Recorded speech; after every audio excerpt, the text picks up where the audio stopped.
Yes, hello, folks. Welcome to the weekly Manchester United podcast. I'm your host, as always, Phil Brandt, joined with my excellent co-host, James Rhodes, on this Tuesday morning, the day after an extremely disappointing result against Everton. Um, Not the result we expected. Lots to dig deep on. We'll take a look, of course, to Palace at the weekend. But Jamesy, we sit here, we talk. I must confess, this feels like this 5 game bubble where we had optimism was burst last night. Yeah, this one was ugly because this is one of those games for me where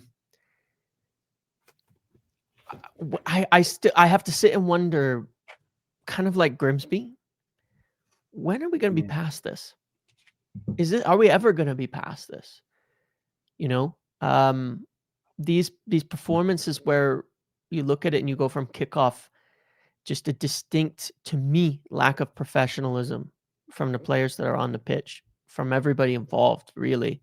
I look at it and I go, some of the things that were going on were just absolutely inexcusable. I mean, you're facing an Everton team in there, and I said this last night, where one of their players slaps the other player in the face and gets sent off, and they display more professionalism, more effort, and more team unity in that, with that happening, than you're able to put out with an extra player.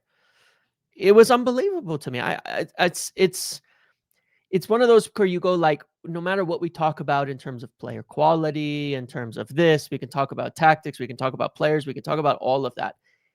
I don't care who's there, what they're doing, who's coaching, who's set up, what the formation is, Mhm. who's on the pitch.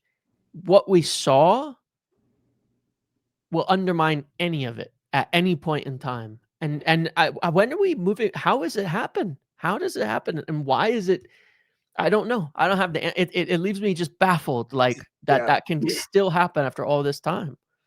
we can't even talk about tactics. We can't even talk about systems or anything if you weren't willing to bring the bare minimum, the basics. Hmm. If you weren't willing to match the intensity and commitment of your opponent, forget about it. I think it was a general pattern that said a bad battle plan executed with gusto is better than a good battle plan that is executed with a malaise. Hmm. If and you know, James, I'm not exactly Amorim's biggest defender, right? I praised him where I That's why I feel like like, having this conversation with you, yeah, because you've been highly critical, and I'm, yeah, and I've praised him where I felt he deserved praise, and I've criticized where I felt he deserved criticism. But first of all, let me clear something up. It's not a manager's job to motivate you. Now, correct. you can inspire someone, you can influence them, but these footballers will play for many managers over their careers. If they're completely dependent upon someone else Mm, motivating them to the point where they need to compete, why does a manager need to convince you that you should go out there and give 110% to win the game of yeah. football? You're at Manchester United. This is an elite level football club. Motivation, discipline is intrinsic. It's an inside job.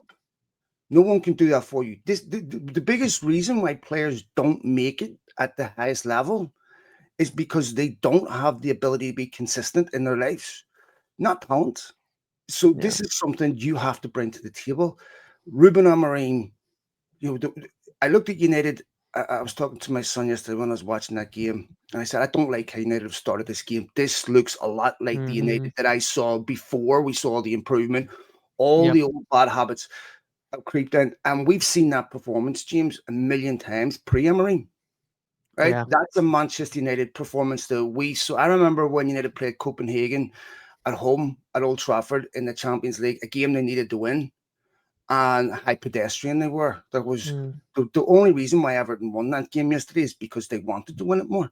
yep. And yes, there's lots of things you can criticize Amorim for yesterday For that sure. I believe is fair game, but you can't criticize Amorim for professional intensity. That comes from your players. Yep. And if the only thing separating you from beating Everton, 10-man Everton, is a good manager, then those players are frauds. Do they go to the international teams and not play?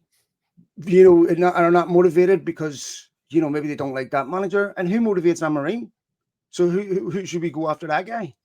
Or do we Yeah. expect Ruben Amorim to be self-motivated, self-disciplined? Of course. So to me, start with the players, because I don't care what system United played last night. They weren't winning that game with that intensity. For sure, absolutely. In a lot of instances, you can look at it and say, a lot of football games come down to positions and what happens when players are in a one-on-one against someone else. That duel, that second ball, that tackle, that play, that pass, that dribble. Do they beat the opposition? Are they more intense than them? Do they fight them? Do they win that kind of battle? Job of tactics and things like that is very often try to put yourselves in an advantageous position where better players can win a lot of their battles and things like that, where a good players against the player they should have an advantage over. United lost all of them. All of them. From minute one, you could see it. The passes were worse than the passes Everton were making. The zip on them was poor. The direction was poor. The tackles were poor. The intensity was poor. When that happens, you just look at it and you go, it was like Grimsby. It was a League Two side. Mhm. They got outworked. They got outfought. They lost their battles everywhere on the pitch against the League Two side. There's nothing that you can do to win a game in terms of setting it up when that is happening. There's nothing that's going to change that. You still have to win battles all over the pitch. Everton score their goal down a man, 2-5. Yes. That's not a problem with setting up to defend that goal. That goal happens because that player beats 3 players individually and scores a goal.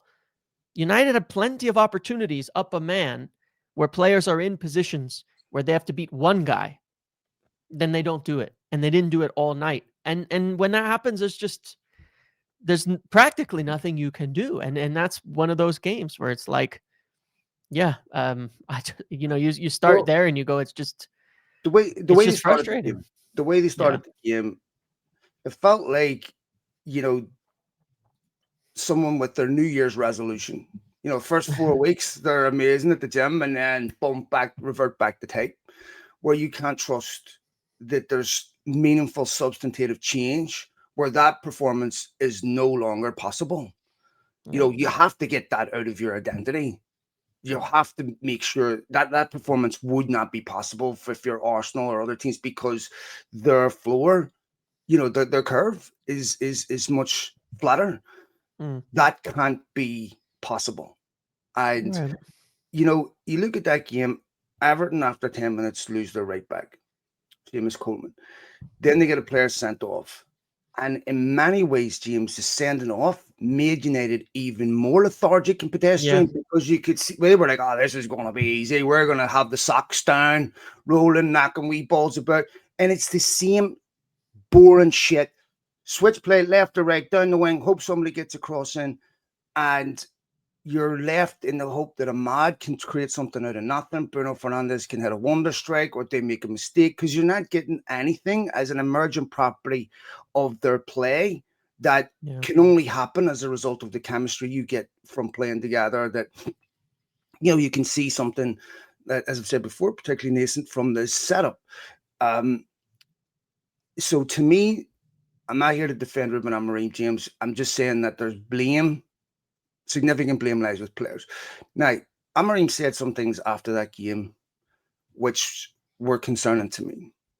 One, he's afraid to go back to the atmosphere that we had, pre Sunderland, was it, or Burnley? Yeah. Yeah.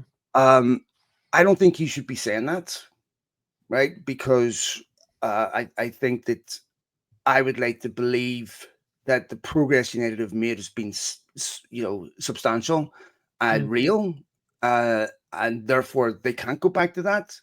If United can go back to that, then I have to retract what I said last week, that there's been meaningful improvement that's obvious, because I would say then I'm wrong, Yep. because meaningful improvement means you can't go back to that.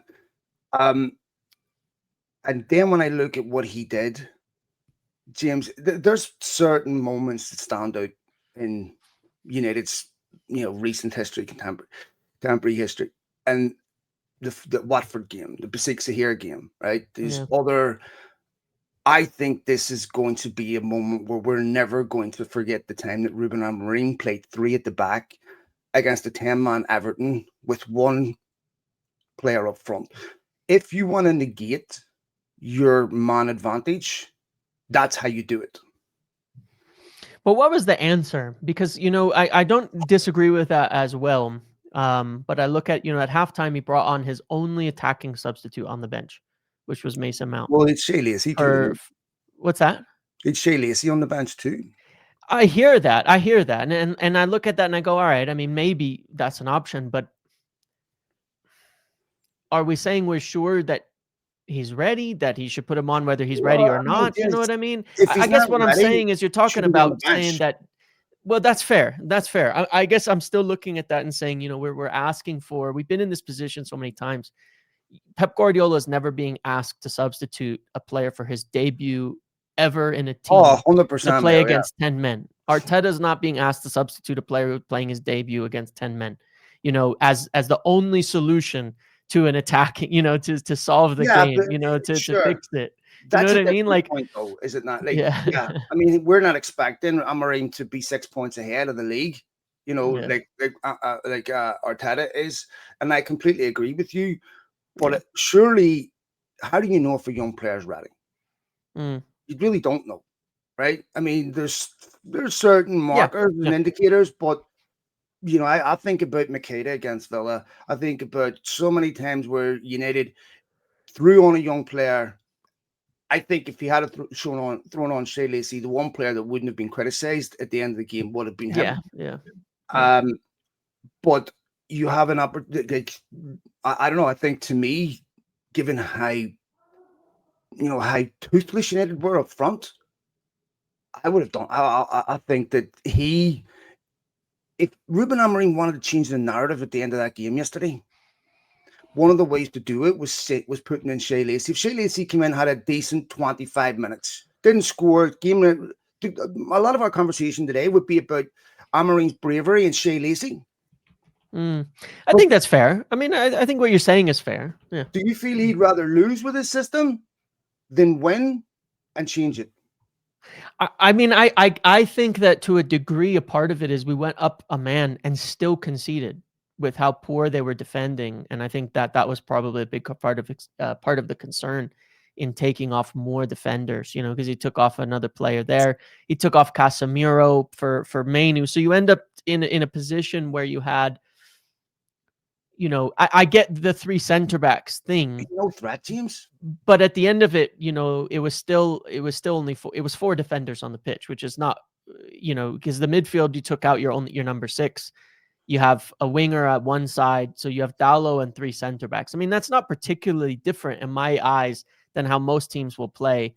It's fewer defenders than you'd usually play in a normal game, because usually you've got a defensive midfielder and you've got a back four, and then you've at least got five. So I feel even still there were seven forwards on attacking midfielders or forwards on the pitch at that point in time, enough to do it, enough to get somewhere. Now, look, I hear that point in that respect of like either what you could take off Delict or Shaw or Euro or something and put on another an attacker, someone like Shea Lacey to come on and try and do something and play with a back two against it. But I mean, yeah, look, I don't disagree with that. I look at it and I go, they conceded though 5-on-2 against Everton at the 28th minute with those defenders. Yeah, They couldn't handle Everton's forwards even with those defenders, and now we're saying let's take another one but James, off. I mean, you're not wrong though. I mean, I yeah, get that. to me, you given the way United conceded, it wasn't a question of numbers; it was a question of intensity. Yeah. And trying to protect the 1-0 defeat doesn't make sense to me, right? Um, I'm looking at the left side of United's play, and I don't understand what's going on here. Yeah. Because you've got these overloads on the left hand side. You've got young Patrick Dorgu who just will not take on the fullback and put a cross in. He Mhm. stops, checks, plays the ball back. I mean, I want to be kind to the young lad because I don't want Mhm. to put the boot in, right? Because it's not Yeah. fair. But Yeah. James, what are we doing here? Like it is so blatantly obvious that this kid is not at the level you need. And it is such an issue attacking because he kills the momentum in the attack. He constantly passes the ball backwards. I don't know why he Mhm. refuses to cross the ball first time. I don't know why he refuses to take on the fullback. He had a decent chance in the first half, and there wasn't a single moment when that ball Yeah. came across that I felt that ball was going in the net. Right? What happened is what I expected. That is a big problem. United, Mhm. they're creating overloads on the left with Luke Shaw 5 yards from Dorgu. Why? What are Luke Shaw's doing what Dorgu should be doing, putting the ball. And I'm not saying Luke Shaw, escapes blame either, right? But Yeah. you you know we don't have a left back that can beat a player and put the ball across the bar. I just don't Yeah. understand. I watch football every weekend. I look at other clubs' left backs flying down the wing, putting balls in, being dangerous.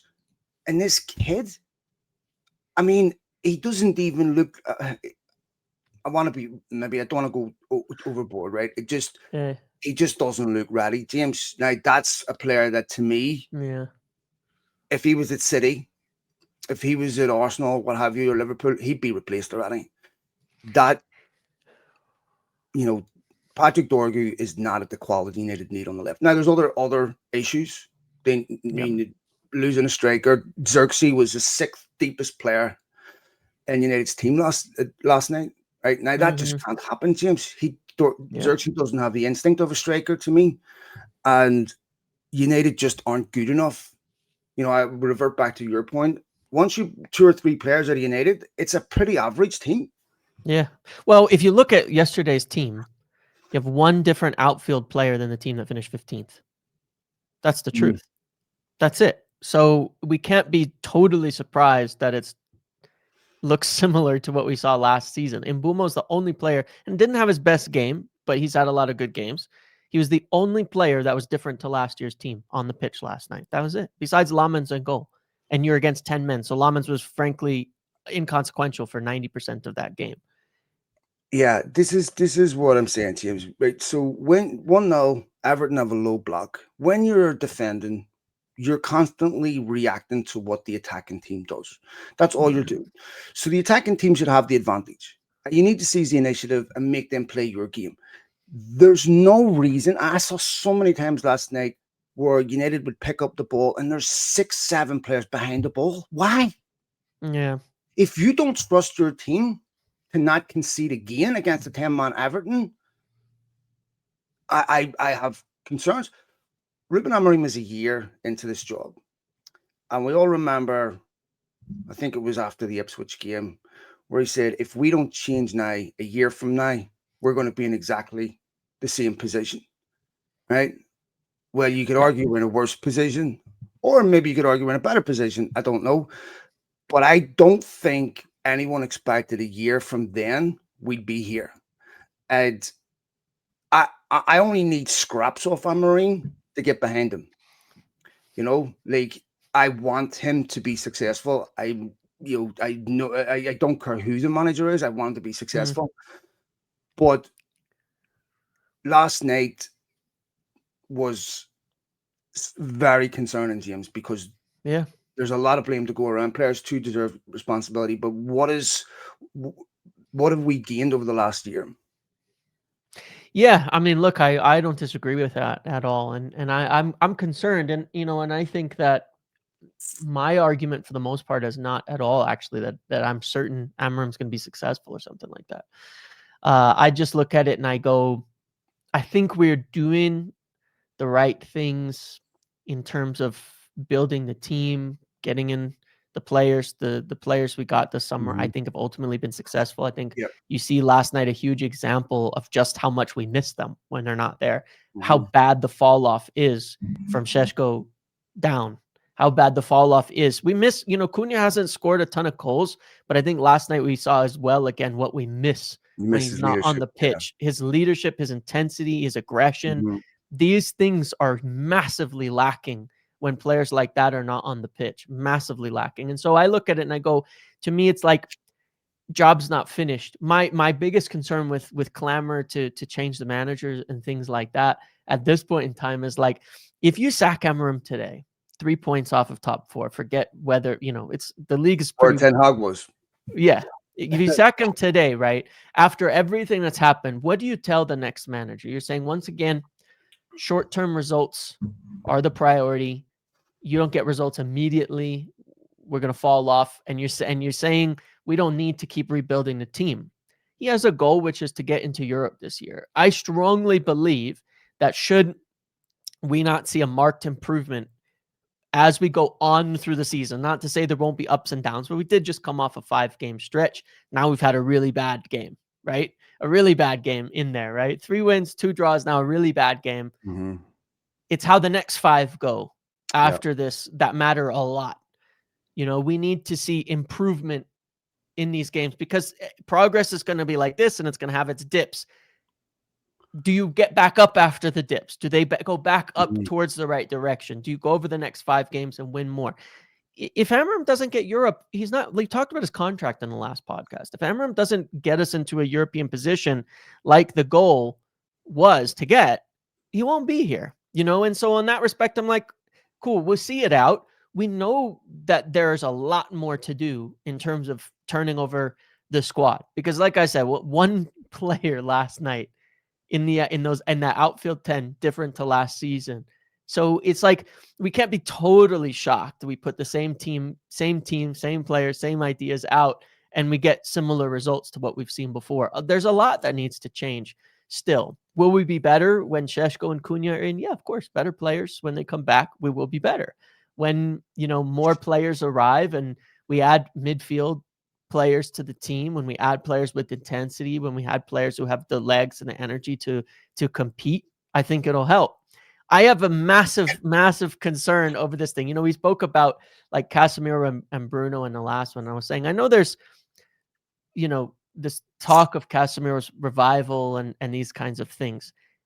I'm still pretty insistent that every time you watch him in a Premier League against a Premier League side, he cannot keep up. And it's not a reflection on his quality as a player or his career or anything like that. He can't keep up with these guys. He Well, he's got a run 60-minute around player. by them. He's a 60-minute player. He gets taken Yeah. off with a booking every week, right? Yes. And he's one booking from a suspension, by the way. Yeah. Which, by the way, James, last night, if Tarkowski doesn't get booked, Yeah, I don't know right, how Tarkowski doesn't get how booked. did he not get booked for that stamp? Like, what were you? What was he trying to do here? Yeah. Like it's Agreed. that is the most obvious yellow card you'll ever see in your life.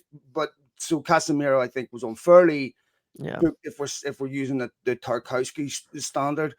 But we're sitting here talking about things like not having legs. Now, we discussed this last week, not having intensity and desire. How is this possible at Manchester United?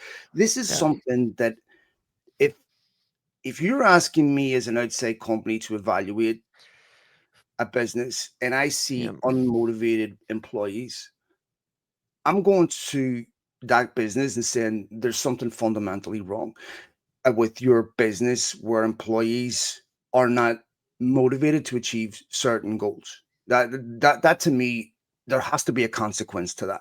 You cannot survive at Manchester United by being unmotivated. It's okay if human beings are complex, James, right? Things happen. But this is a persistent problem at United. Why is it that, I mean, you've just come back from, international break. Liverpool have lost. City have lost, right?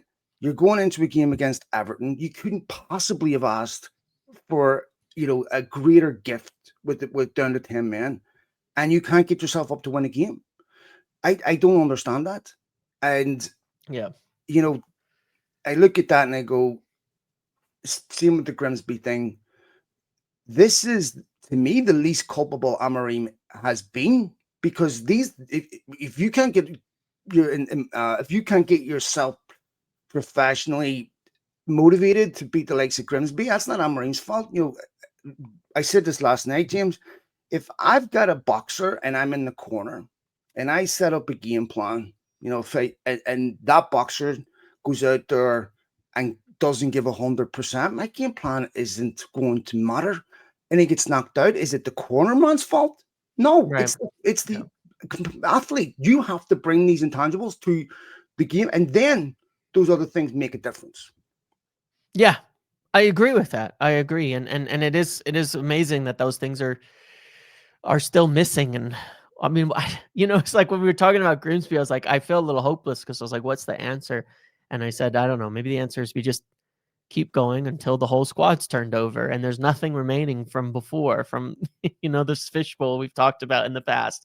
And it's like, I But it don't know, repeats man. with different players, James. This is the concern.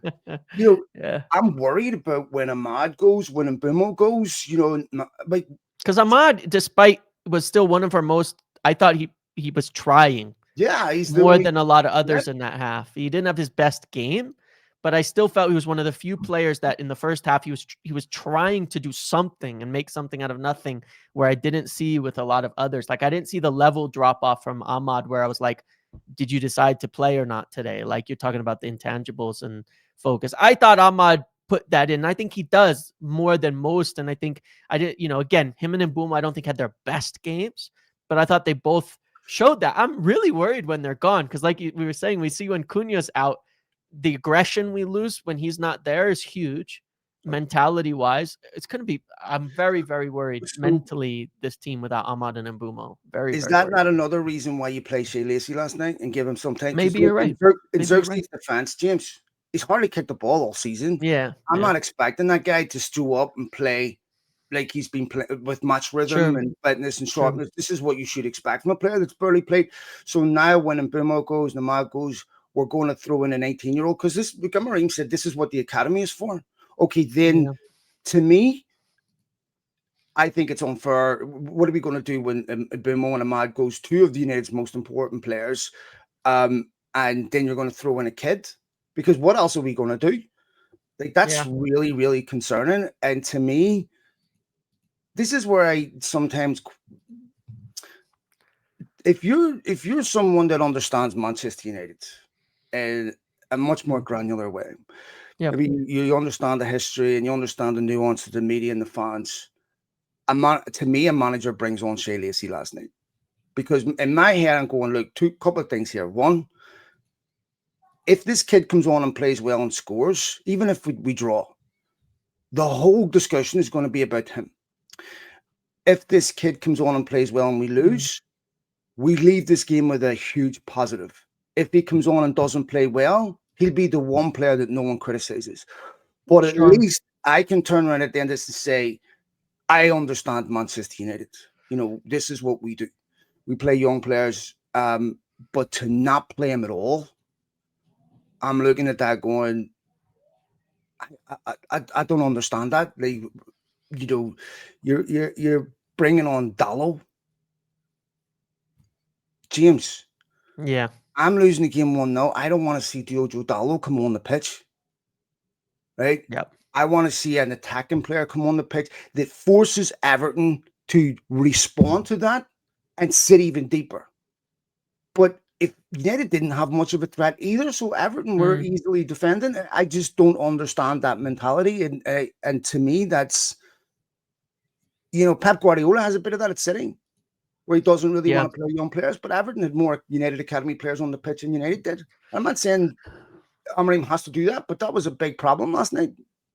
Yeah, I respect that. I respect that view of it. I can see that. I can understand it. It's like, I look at it from a pragmatic sense, and I think maybe it wouldn't make much of a difference, but I Yeah, can definitely agree from the standpoint of like a mentality, a philosophical. And I'm not saying that to be like insulting to the opinion of it. You know what I'm saying? I'm saying I sure. actually I get that. Like maybe it sends a better message to do that, and to Mm. say, look, maybe it just does. You know what I mean? Maybe it just does. And so Better maybe it's message, the right thing to do. better message to Shea Lacey or what? I'm To starting Shea to. Lacey, to the fans, to maybe to the senior players. Like, look what I got to bring Mhm. in a kid for his debut because you're not getting the job done, and I don't have any other choices. Maybe to everybody. Maybe it just says, I don't know, whatever it says. I can see, like, what you're talking about there of like. I can see that point, I guess is what I'm saying. One way or another, I can see that point. And I've gone back and forth on it because, like I Mhm. said, I take a pragmatic view of like, would it have changed the outcome of the game? I don't think so, but maybe you've got a point, and I can accept that. Yeah, I mean, I don't know if I'm right. Maybe there's a good reason why he didn't play. Yeah, Amorim knows more about football than me, but it just seems to me like that's where you gamble. There's a clip going around sure. of Ferguson talking about when you're losing 1-0 and taking risks and pushing players forward, taking Mm, off defenders and throwing on attackers. Look, that doesn't always work, right? yeah, Uh, I don't know what the statistical odds are, but to me, given if I'm holding on to a lead at 1-0 at United, what makes me nervous is seeing more attacking players come on the pitch. Attacking players know how to score goals. sure, sure. And I don't not defenders.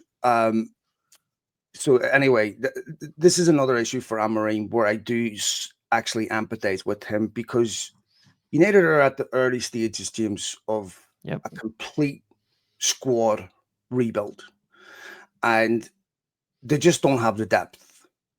The yep, Premier League outside of one or two teams is very, competitively balanced. yep, All it takes is a 5% drop off to lose, as we saw with City, we see with Liverpool. It doesn't take much, right? Because in the past, individual players, world class players, stood out and were obvious. If yep. you had 100 million 10 years ago, you wouldn't struggle to find a top striker. You had 100 million today. Who would you buy? What top Yeah. strikers out there? You know, Yep, with even midfielders, James, the quality, the world class bracket was obvious, and then you had you very good, and the rest of it, they're just not that obvious anymore. And yeah, so this is why Guardiola's struggling too. It's hard to go to the market saying an obvious world class player that's better than everybody else that will immediately improve you. And it's so, and in Amorim's defense, he beyond the starting 11, maybe 11 or 12, the quality drop off, and not just the quality drop off, but the type of player that he's bringing in is so different to the type of player that starts. And that's definitely something United need to improve on. yeah. I mean, correct. It's not just about quality, but continuity, right? We've said in many times in the past, there's, you're unable to take a player off and say, all right, I want to do the same thing. X player is not Mhm. performing. I just want a better player today to perform at that position. We don't have it. Every time you change a player, you change a lot more than the player. You're changing, your whole idea has to change because and that's one of the things I can't totally get on board with. Some people will say, well, we're never changing. We just change the players. The idea doesn't change, but it changes every time you change the player that's on the pitch. What happens ends up changing. And because we don't have that continuity, it's actually one of the opposite points to me, like you say, of being able to do that. Yeah, it's definitely a problem. Like you were talking about how we don't have anybody on the left side that can go and put a cross in. I don't know who we could sub to do that. Yeah. We're not gonna get that. If Dorgu's not doing it, you put Dallo on. Now he's right-footed. He's got to do something totally different. He's not going to put crosses in. He's terrified of putting crosses in as well. Even on his right foot, he won't put a cross in. So it's like, I don't. Well, to What's me, the solution? Shaw ends up over there, puts a couple decent crosses yeah. in. Well, that's what I And would have that's done, about James. it. I Yeah, would have stuck Shaw on the left and put Martinez yeah, in yeah. Shaw's That's fair. position, brought him in. Perfect game for Martinez to get game 10 because he's not being put under enormous threat. And because That probably would have been my attacking sub, by the way, in agreement with what you're saying there. Like, I probably would have put Lissandro on as an almost like, because and moved because Shaw he out to steps be out. an to be a more attacking player.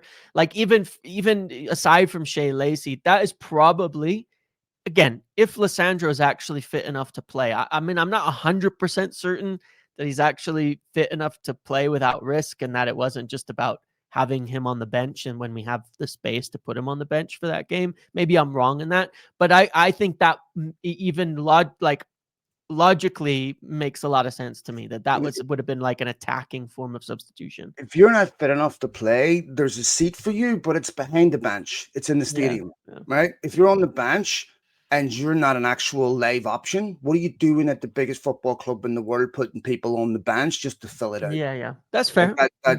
that to me, So I mean, we're talking about Xerxy here, teams, and one of the things that I'd said, this is a key 6 weeks for him, where Yeah. he has to get into the team and he has to make a substantive contribution, or else both him and United need to sit in January and go, it's time for me to. He has a World Cup to think about. I know what Amorim says. I don't see the point of United holding on to a player that really isn't going. I mean, he hasn't scored a goal or an assist in a year. That's not Yep. entirely his fault because he doesn't play all the time. But you can't have a striker with those numbers, James. Right? Either you contribute or you move on. Yep. But we have to have a conversation about Mason Mount, James. Mm. Right?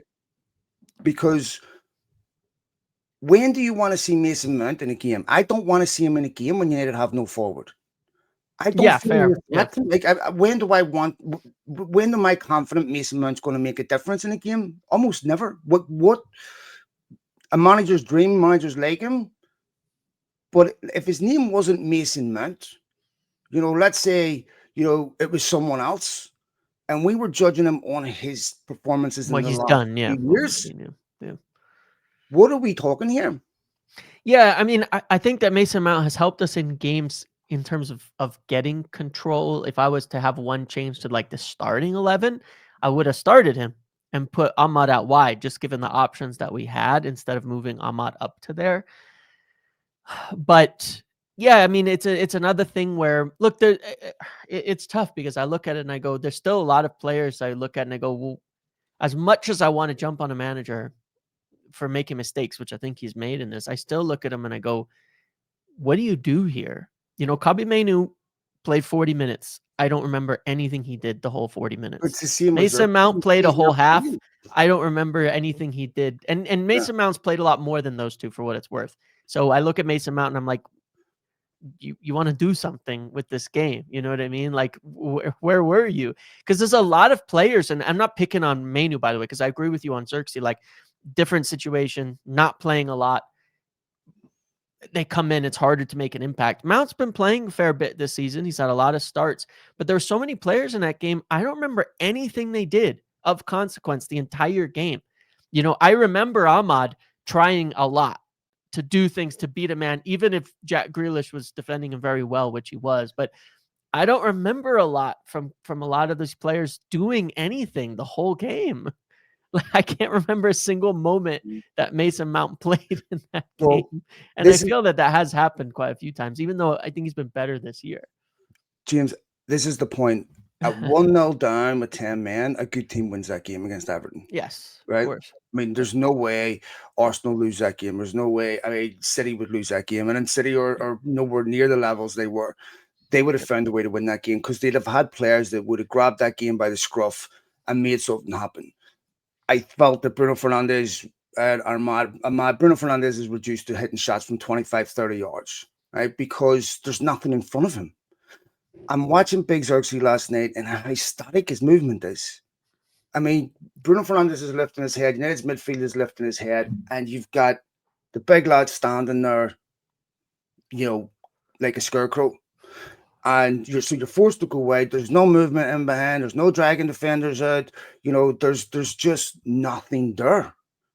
And you're Yep. reduced to pinging balls over the top, hoping the midfield can run on to deep runners can attack that space. And Bumo doesn't have a good game because Everton have just got a low block sitting deep. There's no space in behind. Everything's in Yep. front, right? Yep. He had one half decent chance that was saved, but United have to have the ability to change that game with the low block. You have to have the ability to break that defense down. I mean, it was how many shots did they have on target? I didn't by the end of the first half. I don't think they had United? one. Yeah, They had I a think they had couple. zero. I think they had a couple because But Fernandez had one, didn't he? No, because Fernandez I had remember seeing a stat one. on. I saw this anyway. It was really It wasn't Everton, enough. Let's put it that Everton had way. one shot on target. Everton had one Yeah. shot on target, which, by the way, I think Lamans could have done better with. Yep. Right?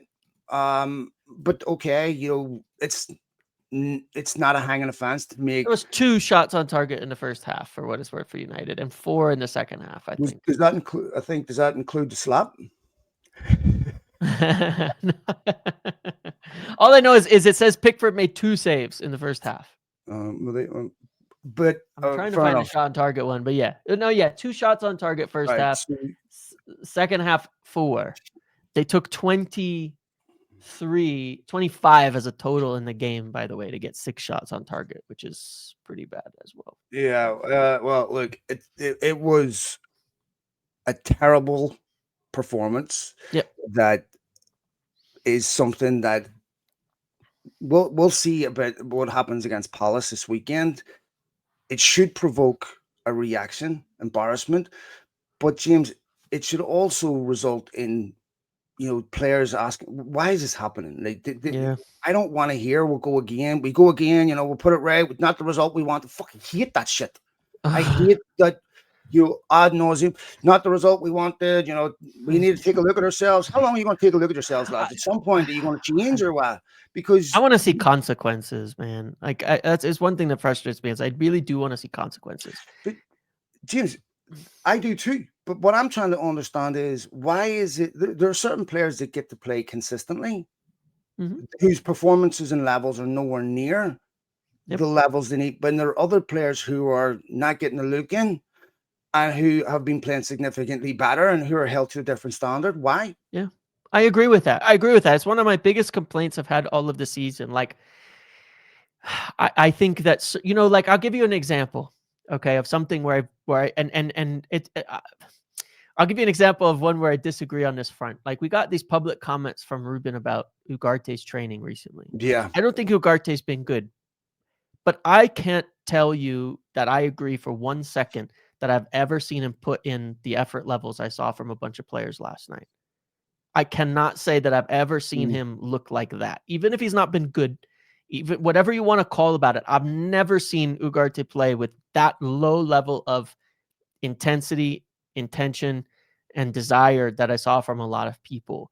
Why is he getting publicly called out? Even again, he's not been good. It's not my point. I'm saying, why is he getting, you know, uh, that being the judgment of him when I see so much worse from an Yeah. energy level very regularly from quite a few others? Well, Why? I don't yeah. agree with and I don't understand regardless of whether he's been good or not. It's like that I don't get. I don't understand it. The standards for him seem to be higher than others. As well, Mainu doesn't play very often because I personally kind of agree with this. I don't see him having enough at the moment to justify it, but I'm seeing worse from others. So the standards don't seem fair in some respects for whatever Well, reason, and that I do have a big question on the manager for myself. there was a very specific insult there to me, James, with him digging him out over training. Yeah. It seems to me that Amorim is not putting him in a team because he's not particularly happy with how Ugarte Mm. is training. Now that players can lose form, whatever, and managers can explain that away really easy. To dig out him for training purposes, Yeah. is this is Amorim trying to force Ugarte out before January? I mean, I don't know, but that's a very, very specific, causal Yeah. reason for him not playing. I'd look, anyone that's played football, there's good trainers and bad trainers. Eden Hazard was a Yeah. horrendous trainer, but brilliant on the pitch, right? Yeah. Paul McGrath didn't train because of a couple of days a week because of his knees. There's loads of players who are brutal in training but are exceptional on the pitch, and there are players that are amazing in training and are terrible on the pitch. Ultimately, to me, the barometer is how do you play on the weekend? Yep. You know, like I know Jack Stein had this saying once where, if you work hard Monday to Friday, you get to play football on your day off, right? Yep. It's because that's the privilege, that's the reward. So I understand training matters, but I look at that and I think to myself, are we, training matters, don't get me wrong, but the ultimate barometer is what you do on the pitch. Now, Carty hasn't been good enough on the pitch, but Yep. I don't know, James. I to take someone out specifically over training is. I thought Amorim would be smarter than that. Yeah, I wasn't big on it, and I think that partially it came out because of a story that essentially was was put out about a comments he made privately at the end of last season, at the same time as those like Garnacho ones and whatnot. And so then he was asked about those things, and um, but I would agree, and I think that where I would agree with it is I would say, well, what about the consequences for playing like shit on the pitch every week? I Yeah. care a lot more about that as the paying customer, to put it sort of crudely when I'm watching, because I'll watch, in my view, many players put in lower effort, lower energy, and lower focus, and you're telling me that it's about training. Well,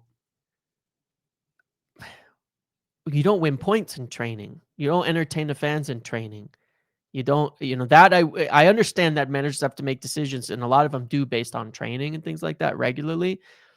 But there's got to be a weight scale of how much do you weight the performances on a match day versus training. Andres Pereira looked amazing in training for United for a long time. That's why he did so well in preseason. Every preseason, he was fantastic. And every time the season kicked off, he was one of the worst players on the pitch. You can't just keep weighing up training to these things. I bet Martial trained really, really well because he stayed at United a long, long time. But then every match day he'd get injured and this would happen, and his career faded off on this front.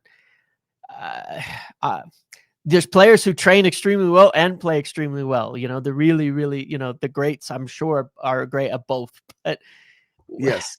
there's the weighting does feel off to me when it feels like players are getting away with it on the weekend. What And I will think that's happening a lot. Ruben Amorim won't save his job by getting 22 athletes who train with, exceptional professionalism and precision. He will save his job by Yeah. 11 players on the pitch getting results. That's his primary responsibility. He has to get results on the pitch. He needs Yeah. help, of course.